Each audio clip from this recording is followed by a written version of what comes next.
Hello বন্ধুরা, আমি আমার নতুন ব্লগ নিয়ে তোমাদের কাছে চলে আসলাম। এই যে আজকে এখানে আমি বানাবো কাতলা মাছের মাথা দিয়ে লাউ। লাউ আমি কেটে ধুয়ে রেডি করে নিয়েছি। এদিকে আমি কড়াই বসিয়ে তেল দিয়ে দিয়েছি, তেলের মধ্যে পাঁচ ফোড়ন দিয়েছি অল্প। এদিকে লাউটা আমি ঢেলে দিয়েছি কেটে। আর লাউ অবশ্য কাটার আগেই ধুতে হয়, না হলে জল বের হয়ে যাবে। এদিকে লবণ দিয়ে দিয়েছি সামান্য, তোমাদের স্বাদ অনুযায়ী লবণটা দেবে। চিনি দিয়েছি এদিকে, দিয়ে আমি সামান্য হিলিয়ে ওইদিকে আরেকটা কড়াই বসিয়েছি, কারণ রাত্র বহুত হয়ে গিয়েছিল, ফুচকাকে পড়াতে পড়াতে টাইম হয়ে গিয়েছিল। এইদিকে দেখো আরেকটা কড়াইতে আমি তেল দিয়ে, তেলটা গরম হওয়ার পর হলুদ লবণ মাখিয়ে মাছটাকে আমি ভেজে নিচ্ছি। এইদিকে ফুলকপি, আলু, টমেটো, পেঁয়াজ, কাঁচা লঙ্কা এগুলো সবগুলি আমি কেটে ধুয়ে রেডি করে নিয়েছি। এদিকে আমার মাছগুলি ভাজা হয়ে গিয়েছে। আর হ্যাঁ বন্ধুরা, লাউয়ের মধ্যে সাধারণ অল্প চিনি দেবে, না হলে ভালো লাগবে না। এদিকে আদা আর পেঁয়াজ আমি গ্রেট করে নেব। ফুলকপির আর মাছ, আলু, টমেটো দিয়ে আমি বানাবো। এদিকে পেঁয়াজ আর আদা আমি গ্রেট করে নেব সামান্য জল দিয়ে। এদিকে আমার গ্রেট করা হয়ে গিয়েছে। 2 চামচ আদা বাটা আর পেঁয়াজ বাটা দিয়ে দেবো। আমি লাউ দিয়ে যে মাছের মাথা দিয়ে বানাবো এটাতে দিয়ে দিয়েছি। এদিকে মাছ ভাজাটা হয়ে গিয়েছে, মাছের মাথাটা আমি দিয়ে দিয়েছি এখানে।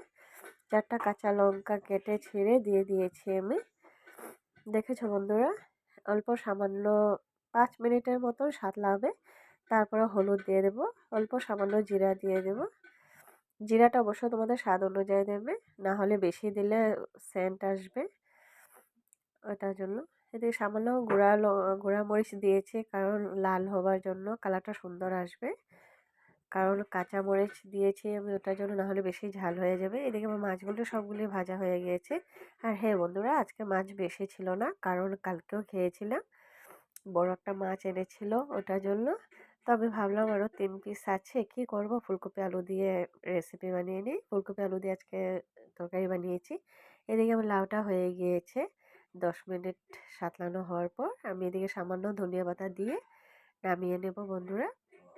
এই যে আমার হয়ে গিয়েছে লাউটা। আর হ্যাঁ, ওই কড়াটাতে আমি আর কড়াটা ধুই নেই, কারণ এটাতে তো লাউই বানিয়েছি মাছ, ওটার জন্য। এদিকে আমি সামান্য তেল দিয়ে, তেলটা গরম হয়ে গিয়েছে, আলু ফুলকপি আমি ঢেলে দিয়েছি, সামান্য লবণ দিয়ে দিয়েছি, হলুদ দিয়েছি।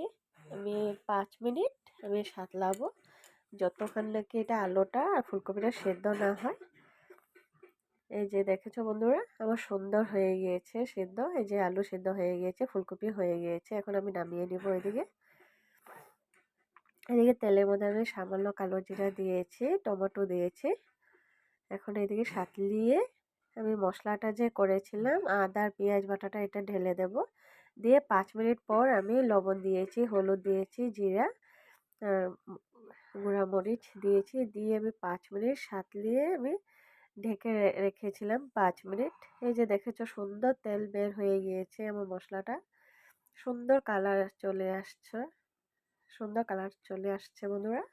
তোমরা এভাবে যতক্ষণ নাকি তেল ব্যাপটা বের হয়ে না আসে ততক্ষণ সাঁতলাবে, লো স্টিমে ঢেকে দেবে। এদিকে ফুলকপি আলুটা আমার ভাজা এটা হয়ে গিয়েছিল আগে, জানোই, এটা ঢেলে দিয়েছি। আমি 5 মিনিট নেড়ে চেড়ে এটা নামিয়ে নেব। দেখেছো সুন্দর হয়ে গিয়েছে পুরো। এখন এখন আমি অল্প জল দিয়ে দেবো।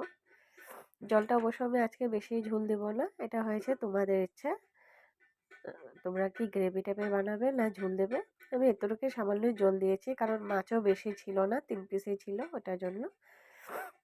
এদিকে দিয়েছি আমি মাছ, দেওয়ার পর দেখলাম যে জলটা বেশি টেনে দিয়েছে, আরও ঠান্ডা হওয়ার পর আরও বেশি টেনে দেবে ঝোলটা, ওটার জন্য আবার অল্প সামান্য জল দিয়েছি। এদিকে আমি ধনিয়া পাতা কেটে রেখেছিলাম আগে, এটাও ঢেলে দিয়েছি বন্ধুরা।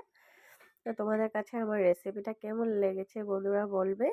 যদি ভালো লেগে থাকে লাইক কমেন্ট শেয়ার করবে, আর আমাকে এইভাবে ভালোবাসা সাপোর্ট করবে বন্ধুরা। দেখেছো, আমি এখন অবশ্য আরও 5 মিনিট রাখার পর তেলটা বের হয়ে আসবে বন্ধুরা, তাও সুন্দরই কালার চলে এসেছে। তোমরা দেখেছো আমি সামান্য তেল দিয়েই বানিয়েছি, কারণ আগে আমি ফুলকপি আলু তেল দিয়ে